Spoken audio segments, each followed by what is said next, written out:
Maggie has hosted me in Toledo in our drive to get rid of red light cameras up there. We haven't succeeded yet. We actually got a call, Maggie, the other day from an activist up there who was interested in getting that reignited again. Which one? Yeah. Teaching? Because they get more.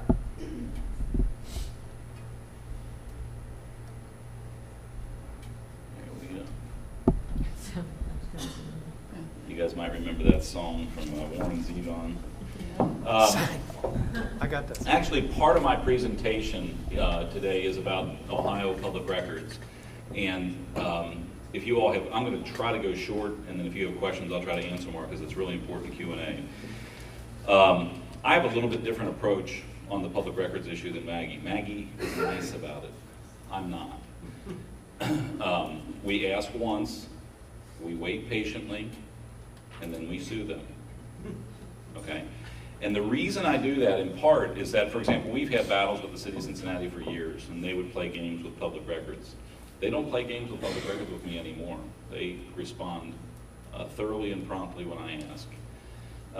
The question here, do you deliver it hand delivery or certified mail? There is a provision of Ohio law that says that the requester is entitled to $100 per day of statutory damages from the day the lawsuit is filed until the day the records are produced, up to $1,000. So 10 days of statutory damages. That is only available if you deliver the letter in one of those two ways. So if you do it orally, or if you do it via email, you're not entitled to those damages. Now that can be important. You know, we talk about money, and money is uncomfortable, both in terms of attorney's fees and in terms of those statutory damages, because we're anti-tax limited government activists. But first of all, we find through some of our legal techniques that activists can get a whole newfound respect from the government entities if you have a lawyer to back up what you're doing. You can only afford to do that if we have fee shifting, where the government has to pay for your lawyer at the end of that process. So again, we found that it changes the whole equation when you can do that. Now, let me say a few things just prefatory to what I have to tell you. Elections have consequences. We've heard that over and over. And the consequence is we have elected officials that can do all kinds of horrible, bad things once they're in office. And the Ohio Constitution, the U.S. Constitution, and the statutes of the state of Ohio give our elected officials tremendous legal flexibility to do tremendously bad things. So when I teach this course, people raise their hand and say, well, my elected official's doing this and that. I say, yeah, that's a bad thing. I wish they wouldn't do that. We need to defeat them in an election. But legally, there's nothing we can do about that particular problem. Okay? So I want you to understand the construct of what I'm here to talk about. However, those same elected officials have limitations on their authority. The U.S. Constitution, the Ohio Constitution, the statutes of the state of Ohio, and sometimes other laws and regulations. And that's where having an understanding of your legal rights and even having access to an attorney who can help you to enforce those legal rights can be tremendously helpful. And it's those narrow circumstances that we're talking about. Maggie, and really all of you here in the room who are activists, you're about that, right? I mean, you're not elected. Do we have a lot of elected officials here in the room? A couple?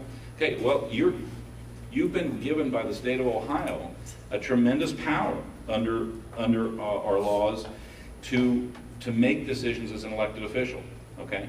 The rest of us don't have those powers except just as a citizen, but we do have certain inalienable rights, God-given rights, and rights recognized by, in some cases granted by, the Constitution and laws of the United States and the state of Ohio. And it is those that we're going to talk about how you can employ. And those constrain your elected officials in terms of how they can limit your rights. So we talk about legal tools to fight big government, send lawyers, guns, and money. Political battlefield, elections for candidates and issues, legislative initiatives, meaning things that are before the Ohio legislature, Congress, or your city council, policy disputes, and media skirmishes. Just as a broad brush, there's two basic sets of legal tools that are available to you. The U.S. Constitution, which, by the way, we're talking to some people in Florida and elsewhere about the same kinds of abuses that our elected officials use in Ohio, and I find it, and I was talking to Maggie earlier about her school district up in Toledo, it's common the kind of stuff that we see. And in some cases, we've been very successful in Southwest Ohio in using some of these legal tools to really change the equation in favor of the activists, in favor of the taxpayers. The U.S. Constitution gives us some of those tools, and state law gives us others of those tools. Probably the most aggressive and creative way that we have been successful, and Maggie, this might help you with your problem in Toledo, is we find that elected officials cannot help themselves, and bureaucrats as well, from abusing their authority to can't use tax dollars for campaign purposes. In your school district, they're using personnel, the copier equipment, the internet system, the schoolyards to campaign. It's illegal to do that. It's illegal. It's a violation of Ohio statute in Ohio, but no one will enforce that statute. The prosecutors won't enforce it. The state attorney general usually won't enforce it. The auditor won't enforce it. Okay?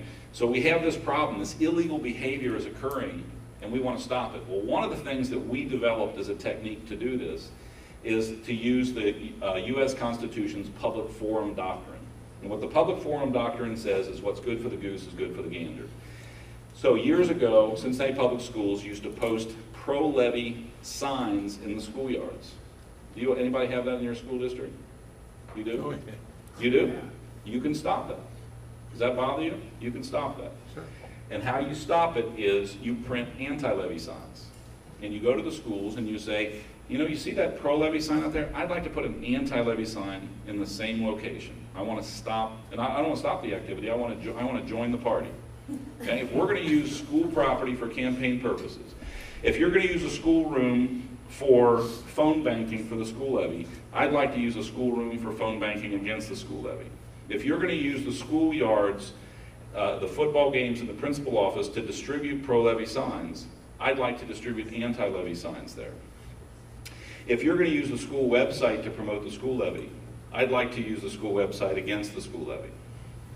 If you're going to use the principal's office to distribute literature, I'd like to distribute literature in the same way. And my favorite one was when my kids were younger, elementary school students, they would get what's called a Friday packet every week from the school. So mom would know that when Noah, Nathaniel, or Nicholas, my children, would come home on Friday, all kinds of things would come home from the teacher. A little newsletter, a vaccination form, something about lice in the hair of the kids at school, whatever notices the school had would always come home in the Friday packet, right? They can't help themselves, guys. So they would then stick pro-levy literature in the Friday packet. Guess what? That's a public forum now. If they want to put pro-levy literature in the Friday packet, you have the right to put anti-levy literature in the Friday packet. Now, when you ask permission to do that, so in 2002, Cincinnati Public Schools, 10th time in a row, was putting signs in the schoolyards. We had 10 people meet at one of my law offices on a Wednesday morning, and we went 6 a.m. and posted our signs against the school levy right next to theirs. And then we staked it out with our cameras. Back then there wasn't camera phones, so we just had the little disposable cameras. And we caught them tearing down our signs. And then the next day we marched into federal court, Judge Beckwith, and I remember Judge Beckwith was so sweet, she's wonderful, and she said, gee, when I was a little girl, they didn't put signs in the schoolyards. Why are you doing that now? And she acknowledged the constitutional principle, what's good for the goose is good for the gander, the public forum doctrine, and said that the anti-levy forces now have the right to post signs in the public school properties as well. Now the effect of that was actually two things. One is they just said, we're going to get rid of that altogether. It probably wasn't such a good idea to use the schoolyards for political debate, so we're going to stop doing that. Good, that was our objective. Fantastic. They also entered into a broad agreement that year to stop, and this was unprecedented, I've never been in another school district to do this, promising in writing forever with Coast to never use school resources for any campaign, partisan campaign purposes at all. So you may remember in October of 2010, we then caught Cincinnati Public Schools busing 3 van loads of kids to the Hamilton County Board of Elections. inner city urban African American school. And then they handed them Democrat sample ballots and said, here's how you are to vote. And then they gave them ice cream afterwards and said, thank you very much. Wow. During the school day, this all occurred. We did public records requests, we did discovery in that case, and we found out that a group called OFA had organized that. Do you know who OFA is? Who does? Somebody does. Obama. Organizing for America. If you go to barackobama.com, at least it was, I don't know what it is today, but for the last 2 years it's been OFA, Organizing for America. Barack Obama truly is a community organizer. And when he became president, he merged his campaign with the Democrat National Committee and developed a community organizing machine that in the 2010 elections went all over the country and did this, got high school kids to vote Democrat. We got an injunction based upon that prior agreement that I told you about that said the Cincinnati Public Schools can't bring other van loads of kids down to do the same thing. And we found out in the course of discovery that they had planned to do this with 5 Cincinnati Public School high schools until we stopped them from doing that. So this is, and by the way, we sued the sheriff in 2007 over the same thing. He was campaigning for the jail tax. Brian Schreiber over here was my client, actually, in that litigation. But he was using tax dollars to campaign in favor of the jail tax levy in that year, and we put a stop to that as well. So of all the things that I've done legally, this has probably been the most creative and effective way that we have really changed the debate to stop this kind of thing. Yes, ma'am? Our school district is very good about not putting vote yes for Lakota stuff in the backpacks. But what they do is they put in a lot of, here's our fiscal Correct, situation. and they're allowed to do that. So remember I started the presentation with there's a lot of bad things your elected officials can do that I cannot stop. Government speech is an exception to the public forum doctrine. Okay, the superintendent is allowed to speak and he's allowed to have a point of view. He's not allowed under Ohio law to say vote yes, but he can say just about everything other than that. And there's nothing I can do about that. But what we find, and let me just give you an example, what we find is that when you see people pushing as close to the line as they can get without stepping over it, those are probably the people who are stepping over the line. And if you dig a little deeper, you can find other issues. And let me tell you a great story, a fun story about that Brian, I think, helped on that one as well, which was Lori Quinlivan in 2011, Cincinnati City Council member. We had gotten just a few clues, really minor clues, that her office was being used for campaign purposes. And the 2 clues we had was, first of all, when she first got elected to council, she printed up all of her letterhead, stationery, business cards for as a council member with her campaign website emblazoned on it. Okay? So one of the tools I'm going to talk to you about is a taxpayer letter. We used a taxpayer letter. We wrote to the solicitor, said this is illegal, stop it. And she had to reprint all this stuff, and she paid the city back like $600 for all of her printing costs. Kind of funny. In early, maybe mid-2011, June 2011, we get an email from her campaign. Now, does any of you use Constant Contact or something like that? Okay. Well, when you do Constant Contact, you can tell the program what the send email address is. So this is a program that will mail to tens of thousands of people, do a broadcast email, and you can plug in there whatever sender address you want. So when people hit reply, it goes wherever you want, and it looks like it came from wherever you want, but it's really coming from this server that's owned by a company called Constant Contact that does the broadcast email. She had put her office email address, her city council office email address as the send email address on a campaign email. Now that was all I needed, okay, to give me standing in a taxpayer action. And I'm going to talk about those in a little bit. But that clue, so those 2 little clues were all we had that she was using. If somebody's doing stupid stuff like that twice, even after caught and had to pay back, she's probably oblivious to the distinction between her campaign and official city business. So we did a public records request. By the way, this is fantastic. If you ever really, really, really want to use public records law to find out the nefarious activities of your elected officials, for all URLs that her office had visited for a 6-month period of time. That's a public record if it's maintained on the server of the city. And we asked, I think they actually volunteered this, but they gave us the bandwidth activity to this one site called blueutopia.com. Blueutopia.com is a Democrat campaign management website where you can manage your web, and they have a constant contact, broadcast email function, etc. And we found out that her office lived at blueutopia.com. And the only purpose of that site was campaign purposes. So we had our aha moment, and then we brought our tax. So first we did a public records request, then we brought a taxpayer action, and then we were able to do depositions of her staff, which frightened her to death, and she settled. And we have a permanent injunction in place forever now against Laurie Quinlivan from ever using her campaign staff or resources for campaign purposes ever again. So that was a wonderful win for Liberty to do that, and it sent shockwaves throughout City Hall, because I think now between the 2010 second Cincinnati Public School lawsuit and this lawsuit against Quinlivan, the city of Cincinnati is now taking serious the issue of not using tax dollars for campaign purposes. Now they're still going to do it, but it pushes it much more underground, and it makes it much more difficult for them to do that. So we're going to talk about public forums, which we've done, sign regulations. If your community has a signage restriction of 60 days or 30 days before an election, it's unconstitutional. You can sue them, get it overturned, they have to pay your attorney's fees. We had a guy up in Garfield Heights, we're actually going to trial in October, interesting case. Wasn't a time limitation, but he put a 4x4 sign in his yard, 4 foot by 4 foot sign in his yard, against his local council member who he didn't like, and it said, traffic cameras plus, it was like a plus sign, like an equation, traffic cameras plus trash tax, because they did a trash tax up there, equals Mahoney's Baloney. It was a cute sign.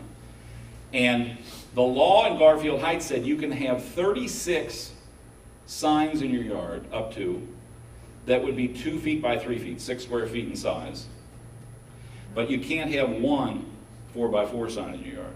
So we sued over that, and we're winning so far in that case, so it's been good. A lot of campaign finance restrictions are illegal, unconstitutional, and government harassment of opponents we'll talk about. By the way, probably the most important piece of litigation we have pending right now, been written up in the New York Times. It's really an interesting case against the Ohio Elections Commission on their false claim statute. In Ohio, and by the way, a lot of people don't know, only like 9 states, I think, have false claim statutes left. A lot of times establishment-oriented people use false claim statutes to harass their opponents. And I've even seen school districts harass anti-tax activists. Let me tell you about one case I had. The guy put up a sign and he said 9 levies in 8 years, something, or 9 levies in 11 years or something like that. Vote no. They said, no, 2 of those weren't levies, they were bond issues. That's a false statement. We want you punished by the Ohio Elections Commission for that. And of course, what they want to do is to discredit the opponents using this rummy panel up in Columbus that has an establishment bent. And they're sitting there, the panel's just hammering me on this issue. And I said, well, you know, really interesting that you all seem to think, they haven't voted yet, that this is a false statement. But if you read the definition of a bond issue under the Ohio Revised Code, they call it a levy.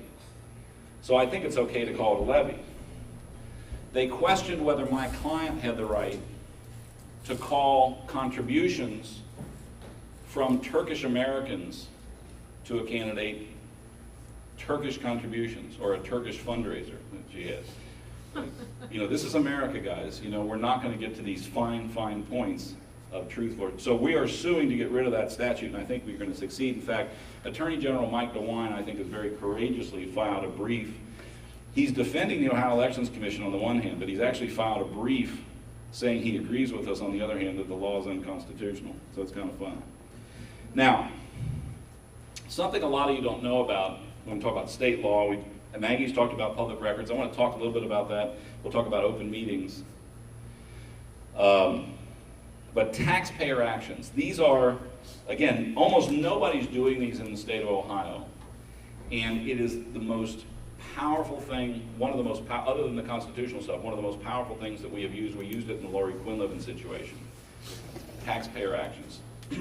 This applies to cities and counties in Ohio. It does not apply to townships, school boards, or the state of Ohio itself, which is unfortunate. But we have two very powerful statutes in Ohio, taxpayer statutes, that if your municipality or your county is doing one of two things illegal, one is an illegal contract, or two is what we call an ultra vires act, an act that is an abuse of their corporate authorities that they don't have the right to do, you can enjoin that behavior. And again, there's a fee shifting statute, so your attorney's fees are paid. It doesn't cost you anything to do that. So when you find a public official who's campaigning with tax dollars illegally, you can use the taxpayer statute. We had a situation where the city of Cincinnati was using a segregated fund, the convention center fund, to give money to the Greater Cincinnati Film Commission. And it was illegal because the authorizing legislation for the convention center fund didn't allow that. We put a stop to that. So these statutes can be tremendously powerful. If in fact, we're about to use this in the Blue Ash airport situation. If you all read about the city of Blue Ash, do we have any Blue Ashers in here? But the city of Blue Ash sold out to the city of Cincinnati on the streetcar issue and allowed them to reallocate some monies from the sale of the Blue Ash airport to pay for the streetcar. Fortunately for us, they're doing it in an illegal fashion, and we're going to send a taxpayer letter this week to try to begin to put a stop to that particular thing. But it's a very, very usable by cities and counties only. Cities and counties. Does not apply, I wish it did, to townships and school boards. How about villages? I think it does apply to villages as municipal corporations, yep, or municipalities. Now, the objective of the suit is one thing, but what we find when we sue, particularly on a hotly contested issue or campaign, like with the Votes for Ice Cream scandal, the media reaction is good and it can upset the apple cart of the people who are abusing the tax dollars, because that was their campaign. So in the jail tax campaign, the sheriff had intended to use tax dollars to get that thing passed. When we sued and said, hey, you got to put a stop to it, it disrupted their campaign plan, which is good. And also in the jail tax, they outspent us $1 million to $4,000 in that campaign. We won by 7 points. The lawsuit was the only campaign we had, and we didn't have anything else, but it worked out very effectively. Thank you, Brian Shroud. Now, a lot of times litigation can drag out for months or years. We have a lawsuit that's going on right now against the city of Cincinnati that's been pending for over 4 years. And let me just tell you about that. In 2003 and in 2008, there were levies on the ballot for Cincinnati Public Schools in the primary. So it was winter time when they were running their campaigns, and they decided that they were going to have a rally to advance the levy inside Cincinnati City Hall in the front lobby and stairs, that ornamental staircase. We think that was illegal. In fact, I wrote a charter amendment to the Cincinnati City Charter in 2002 that said, thou shalt not spend tax dollars on campaigns. Pretty clear, but they do it anyway. So I knew that it would be difficult to get the prosecutor to enforce that. I mean, the taxpayer's action would be viable there, but it would just be difficult. So we didn't do that. We just said, hey, we'd like to have a rally in that same location, right there, in the front steps and lobby. You're going to have rallies there? We'd like to have rallies. They said, nope, you can't have your rallies there. Thank you very much. Judge Barrett has enjoined that, and that's going to trial finally 4 years later in October of this year. But we've stopped the illegal behavior. In fact, they've closed the lobby for rallies ever again because of us. How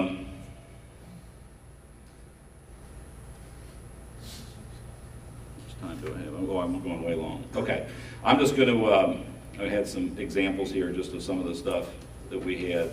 So signs in schoolyards, vote yes, so that's a school sign, and they post them there. We actually got an agreement up in Claymont School District against that. I think I'm going to wrap up though and answer questions. I've kind of given you guys the overview. That's the sheriff campaigning with tax dollars during a levy campaign. So I think I'll stop there and just answer. Let me say two things on Ohio open records and public meeting laws. We are finding that the courts are incredibly hostile to these actions. And in terms of the Ohio Open Meetings Law, it has been repealed by the courts. And what I mean by that is there's two court decisions, one out of Cincinnati and one out of Middletown, that say that if you're going to prove an open meetings violation in Ohio, You not only have to show that they went into private session, that they did so for a non-exempt purpose, that they discussed items that were matters of public business in that meeting. I've established all of those facts already. Courts say that's not enough. You have to show that those discussions actually constitute something called deliberations, which they classify as different than discussions. And deliberations are the formation in your mind of a decision of how to vote on an issue. So unless you can prove, the burden of proof's on the plaintiff, what's in the mind of the public officials when they're having an illegal meeting on an illegal topic, you lose your case. The law has been repealed by the courts. Doesn't exist in Ohio anymore. It's horrible. 2 horrible decisions. Who did that? Piper wrote one of the recent decisions, the Claremont County Board of Elections. And then there's I hate to say which judge it is, but a Warren County judge in the Clear Creek Township case just decided just a horrible decision on the same topic, which we're appealing. We also see hostility to the Ohio Open Meetings Law. We had a case, or I didn't have it, but my co-counsel had a case against Dusty Rhodes for not releasing the county's audit for 3 years, something important, right? The client had requested the audit, he'd requested it 6 months, he'd been fighting with the auditor's office to get it. We redid the records request, waited another 6 weeks. No response at all for 6 weeks. We sued.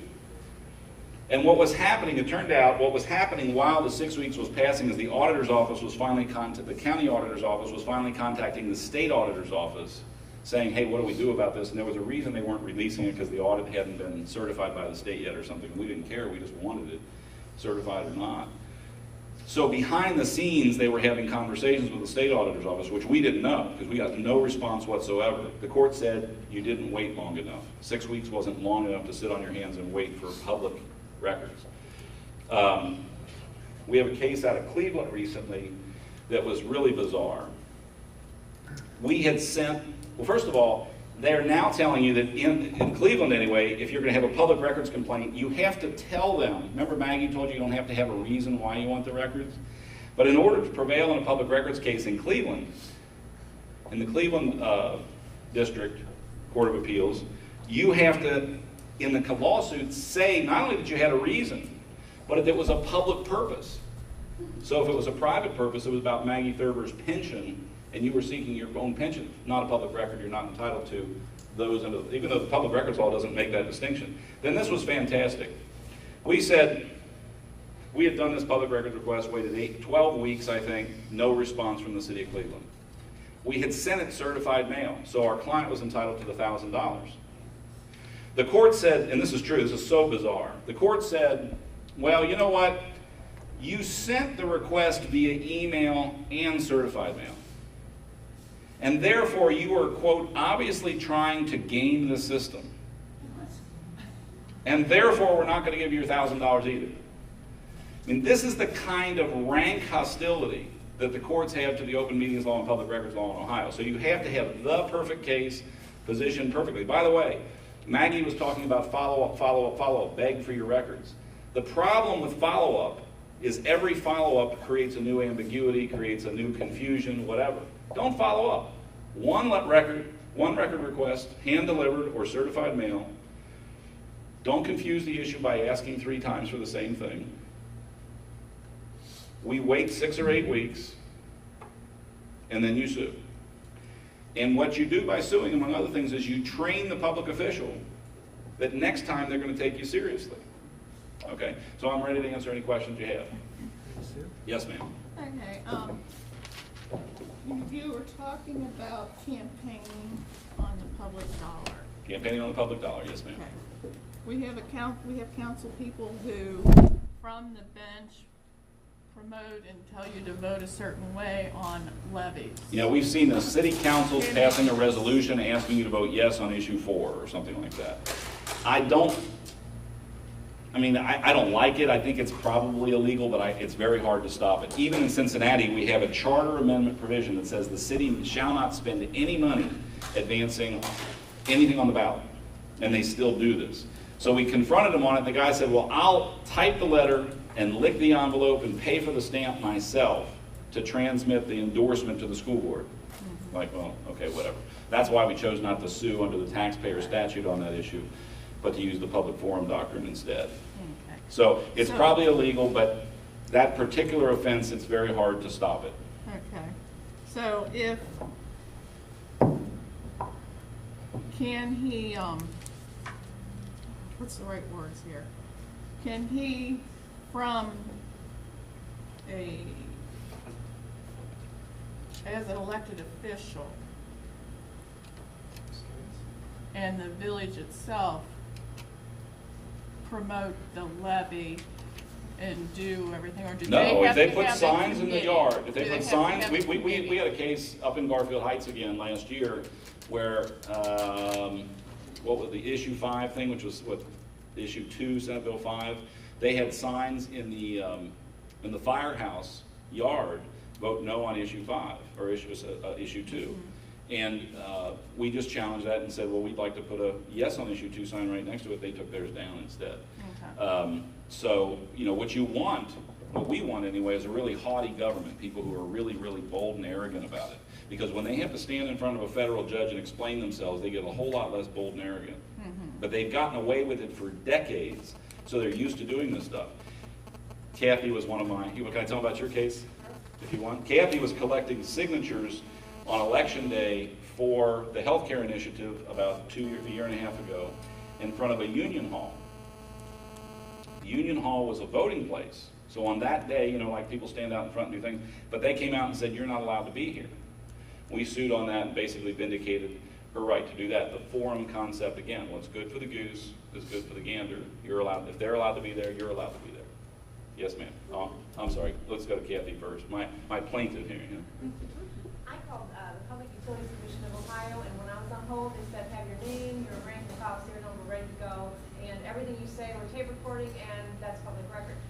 I then asked if I could have the name, address, and phone number, or whatever, of everybody that had called then regarding the smart meters, because that's what I was calling about, and I wanted to go back to where the smart meters were first introduced, when they first started getting put in on the homes.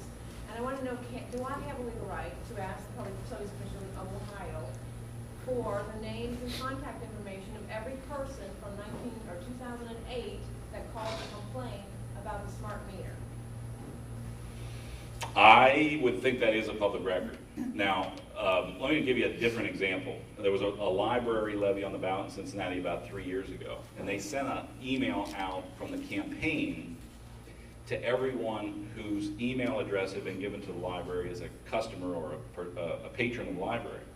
So we said, well, we'd like that same list because we want to send them all an email as well. And they wouldn't give it to us. We decided not to sue on that because it didn't document the functions and responsibilities of the public office. In this case, whatever the statutory definition is, in this case, these are people complaining about a specific issue. And so I would say that is public record. And let me tell you one of the things we do to build our email list and to build our network for Coast is whenever there's a hot public issue that you know somebody's contacting all the public officials, let's say we had a tax increase last fall, you write to those public officials and you say, I'd like to see everybody who sent you an email about that tax increase. And then you can contact those people for political organizing as well. It's good stuff. By the way, somebody said to me, said, you know, all these council members maintain a list so they can send out their newsletter to these people. Ask for that list. I did, and I got that. I don't think that was necessarily a public record, but we were able to get that as well. But I think, Kathy, in your case, I would say, yes, that should be a public record, at least on first glance, if you want to email me about that. Yes, ma'am. I don't know if you were here when I mentioned about up in Centerville, Washington Township, there was a library levy, and they got the levy, and then they used the money for roads. They didn't put it in the library, they used it to pave roads? Now they're doing another levy. Yeah, library levies, by the way, are very popular, so the voters vote for them, and then if they misuse the funds. But I guess I'd have to look, I just have to look at the ballot language and whatever. I don't know how they could do that. I But think they called it FIT. Are you familiar with that? I don't know what that Regular is. investment. But we can take a look at that for you. Yes, ma'am. Just wondering, back to Kathy's thing, is the Public Utilities Commission of Ohio, is that considered? Oh, that's all definitely a public body. Oh, absolutely. That's a government entity So in we the state can of go Ohio. after all that on the smart meter issue, because I had a smart meter put on my home, it was 100 degrees the day it was coming in.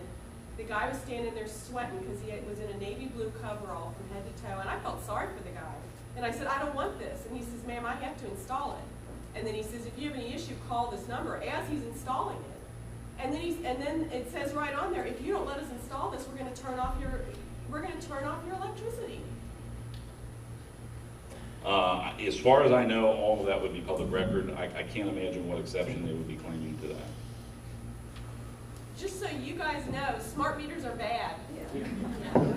I got a Now call, it's I'm on gonna my send them to, I got a call yesterday from somebody in Anderson about it. I didn't know anything about them, so I'll They've send done them to you Anderson, guys. they've done Madeira.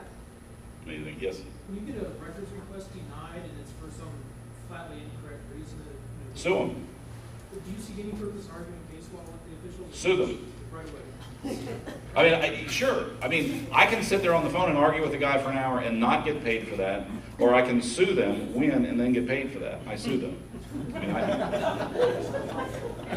Honestly, I feel sorry for you guys. I mean, you sit here and you beg for your rights. I say to people, they say, or when I sue over a constitutional violation, they go, well, you should have called us first. I said, I don't beg for my constitutional rights. I'm not going to do it, If you want, you are an elected official, your sworn duty is to follow the laws of the state of Ohio and the Constitution of the United States. You take an oath to do that. And then you don't do it and you cry to me about, well, why did you sue me? Well, you shouldn't have violated the law. But you can do it either way. How often do they test you? I mean, if you've got a reputation for The city of Cincinnati doesn't mess with me. They actually have attorneys. I write like 3 public records letters a week, so they have attorneys whose job they just fill my request. They do it. Actually, they don't even charge me for the records anymore. And they're very courteous. They just don't want to be sued anymore. And so, they have a choice. They can follow the law, or they can explain themselves to a judge. It's up to them. Yes, ma'am. Can we share anything about the Sinclair College? Sinclair College, to make it very simple, has a policy, strange policy, that they allow protesters and they allow meetings on campus, but nobody's allowed to hold up a sign. And so there was a protest against the Obama policy on the religious health care requirement, and people came with signs and they made them, not only put them down, but they made them put them on the floor face down and stand on them. I mean, the police were like Nazis. It was strange. So we've sued over that policy. They actually just filed an answer, I think, on Thursday, and they've intimated to us that they're going to amend their policy and they want to settle. They understand there's, quote, some issues with their policy. So I'm expecting that's going to be a pretty quick in, quick out case, but if not, it's a very good case. Yes, sir. I read an article here within probably last week, and it's not the first time I've heard of this, that people have gone to a school board meeting, and when asked a question, they were told to shut up and sit down. We'll, we've got that case going on too. We sued the Princeton School District for a fellow by the name of Mick Teufel. Mick is, his wife was a teacher he was a principal at one of the schools. His wife was a teacher at Princeton High School. And there was an incident that really revealed a lot of administrative problems there. So he went and spoke at many board meetings about this, 3 or 4, and they finally said, we don't want you to speak anymore. And that's not allowed. It's content-based discrimination. They don't have to allow anyone to speak. You can have a meeting where nobody speaks, the public isn't allowed to speak, but if you allow public comment, you must allow everybody the same right, 2 minutes, 3 minutes, or whatever. So it's clearly a violation. We got that fixed right away in Princeton. Yes, ma'am. It's good to see you, Chris. Patty was on Green Hills. Oh, yeah. Okay.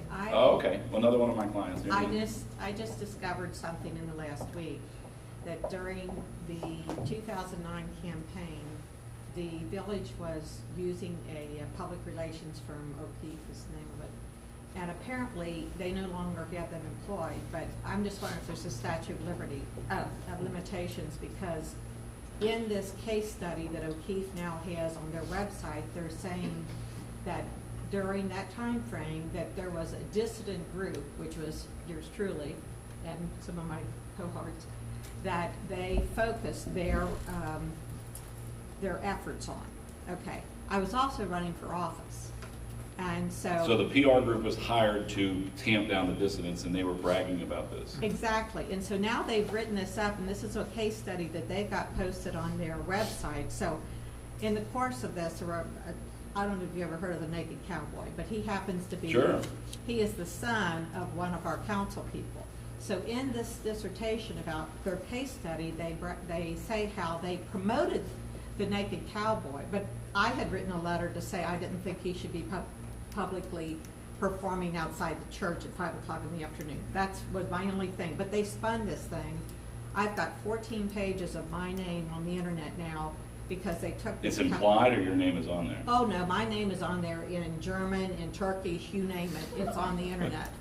But I didn't know until just this week that that was a conscious decision between the council people, the manager, and O'Keefe, that they were gonna take this thing on the Cowboy and run it. Of course, I didn't win, but, so I had a lot of They damage. had a PR agency who's designed to discredit you. Right, and it even says. Well, I'm not even sure what the cause of action is for that. I mean, they were campaigning with tax dollars, but, you know, I think we'd have to be more specific about what the offense was. I don't know.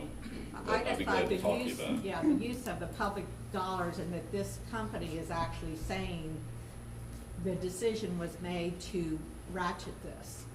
And as a result of it, and every article said Pat Andwan, candidate for mayor. So, you know, it was Yeah, always tied in. I would have to look at the specifics. And guys, I'm sort of broad brushing this as sounds like it's easy to stop this stuff. It's not. They have to be very fact specific. We have to be very careful about the legal theories that we advance. But what I find is the people who are abusive, who do this stuff, you know, in outrageous ways, are also the ones that are doing it all the time, and you can usually trip them up on their own conduct. Okay, I think we're going way too long. I guess one more question, and then I'll stay afterwards, maybe, or if people have any questions.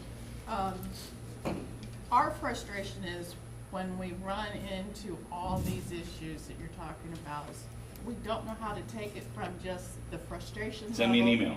How soon? to Send me an further. email, and what I can do quickly with email is I'll just say, you got nothing, or is this something we ought to talk about further, and so on. Okay. But I get those all the time. I'm glad, and I've got my cards here, or brochures if anybody wants.